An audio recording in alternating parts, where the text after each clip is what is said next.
To bribe the current president of the United States. I think the simplest, cleanest way to do so would be just to throw money at his businesses. So just think of that for a second. Now, a story today, pretty remarkable report from the Washington Post. It looked as if the Trump International Hotel here in Manhattan was all set to take a loss in the first quarter of this year. In fact, Trump hotels in blue areas of the country have been struggling. And then came a last-minute visit to New York by none other than the Crown Prince of Saudi Arabia.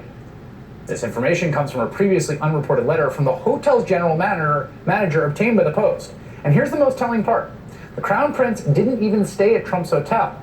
But according to the general manager, due to our close industry relationships, he wrote in his letter, we were able to accommodate many of the accompanying travelers. So in short, the head of a foreign state has his entire retinue stay in a hotel he doesn't stay in that just happens to be a Trump property that indirectly lines the president's pockets. Such transactions have fueled criticism and even lawsuits accusing the president of reaping revenue from foreign governments in violation of an explicit constitutional prohibition of the practice. To talk more about whether this behavior is explicitly unconstitutional and what we know about what's going on at the Trump Hotel, I'm joined by the co-author of the Washington Post piece, reporter Jonathan O'Connell, and Zephyr Teachout, who is running for Attorney General of New York and a Fordham law professor. God, this Jonathan, makes me sick if this is true. What information do we have about what happened here? Well, we know the Saudi prince came to New York on a very publicized visit to America in March. We know that some members of the people traveling with him stayed at the Trump Hotel instead of the Plaza Hotel where the prince is staying. And we know that that stay was lucrative enough for the Trump Hotel that their revenue went up by 13% for that quarter instead of dropping as it had done in the previous 2 years. Well, so just to be clear here, this letter, I mean, they don't have shareholders, right? It's a family-owned business. My understanding of the letter is like kind of a little like the earnings call that you would do if you did have shareholders, right? So he's saying like, when you want to look at like what kind of quarter we did, like we had this big boost because the Saudis rolled through and spent a lot of money, basically. Right. The specifics here are that the hotel is managed and branded, obviously, by President Trump's company, which he still benefits from financially. The units in the hotel are mostly owned by independent investors. So every so often they get a report from the general manager about how leasing is going and how the hotel is performing. Right, so this was that letter to them. Zephyr, you've been very vocal about this stuff. Is this constitutional? No, it's blatantly unconstitutional. On its face, the Constitution prohibits taking emoluments, profits, advantages from foreign states. And by the way, the Constitution even mentions princes, that federal officers cannot take something of value from a prince or a foreign state. And the reason for this is really obvious. We cannot have federal officers, and especially the President of the United States, who is getting cash in his pocket from foreign governments while we are making critical foreign policy decisions about trade and diplomacy. And war and peace in the Middle East, and whether, we're going to let the Saudis invade Qatar, for instance. Jonathan, one of the thoughts I had here, and Zephyr, I want to come back to you in a second. One of the thoughts I had here was just how much we don't know, right? Like, let's say I wanted to bribe the president, and I was a Qatari emir. I mean, you could just get 40 rooms in a Trump hotel for 2 weeks. And my question to you is would we know if someone was doing that?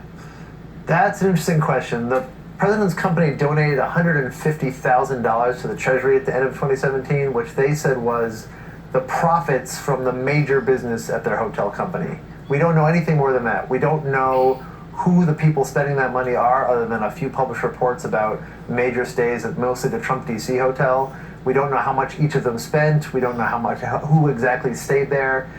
So there's really quite a bit that we don't know, and actually we may learn more about the business at the Trump Hotel in D.C. because of this lawsuit that the attorneys general in D.C. and Maryland have already filed and which is now proceeding.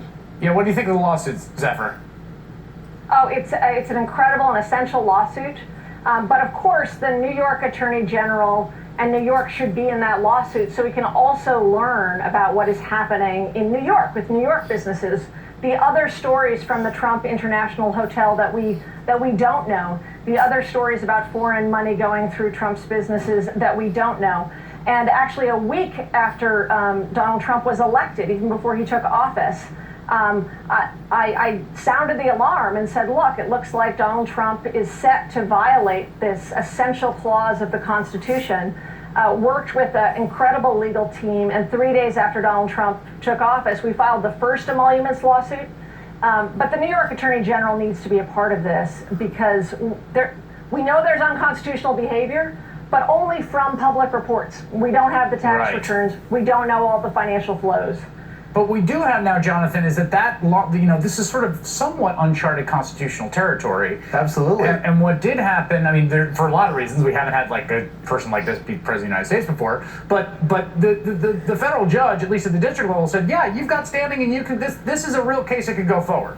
Right, and I think the particularly tough news for the Trump organization out of that court case is that the judge seemed to define emoluments, which are the president is banned from accepting, very broadly compared to what the Department of Justice wanted, the way they defined it. So even payments made to the president's company at a market rate for a service that they're paying, a market rate for, could be defined as emoluments under the judge's definition. And the judge has been fairly clear, and if you look at what he's said about the case so far, that a competitor in New York, that another state may have standing if there is a hotel or a business in their jurisdiction or in their area that is conducting this type of business. Zephyr, you're nodding your head to the competitor point.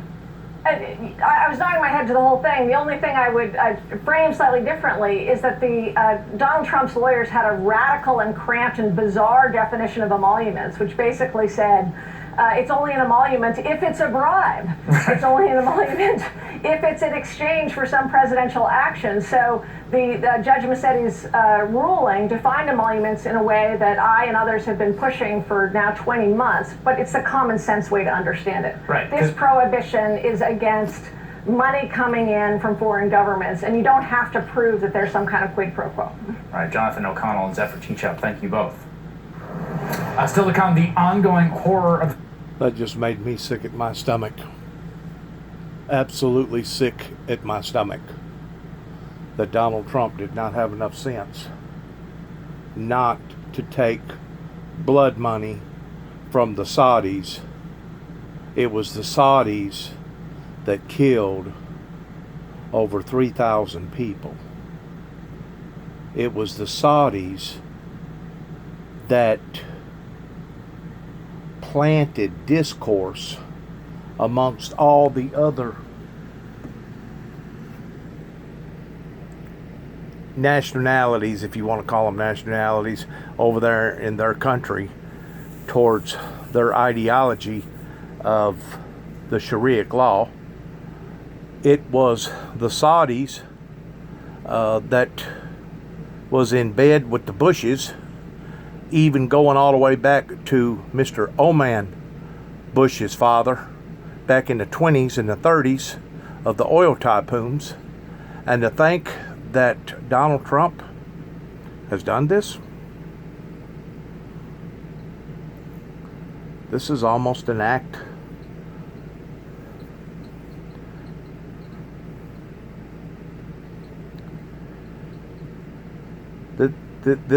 this is really, really poor business sense, and that this is the reason why that our country has been sold out, bought into, the farm given away. This is the reason why that we're in the shape that we're in right now, is because too many wheeling and dealing and too much underhand cutting going on with other major entities that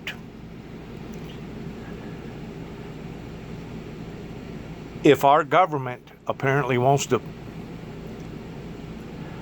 bed down with the very people that caused all this trouble to begin with towards hitting one of our blood veins, the money market that caused us to be in the shape that we're in right now, I just don't. I don't have an answer for this.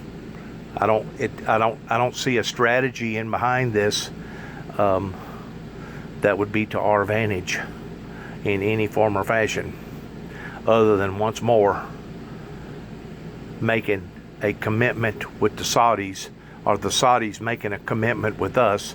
That way we don't do a full 180 degree turn towards retaliating against them towards what that they have done.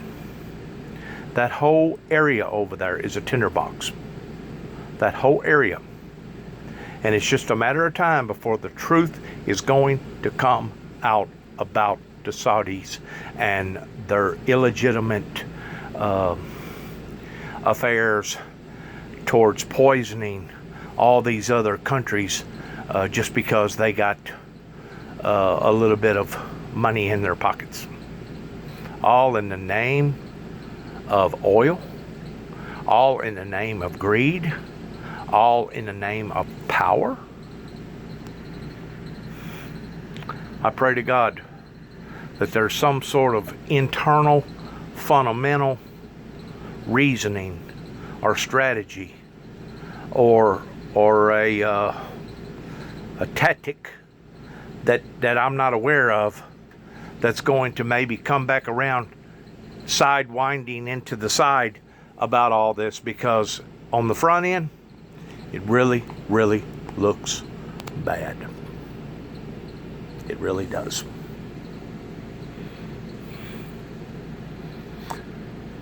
The Kingdom of Great Britain and Northern Ireland. It's made up of Great Britain, that's England, Scotland, and Wales, plus Northern Ireland. And finally, you have the British Isles, encompassing everything in this blue circle. That would be England, Scotland, Wales, Northern Ireland, the Republic of Ireland, plus, of course, the Isle of Man and many smaller islands. Okay, got all that?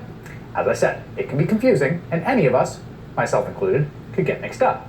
But any of us is not the President of the United States.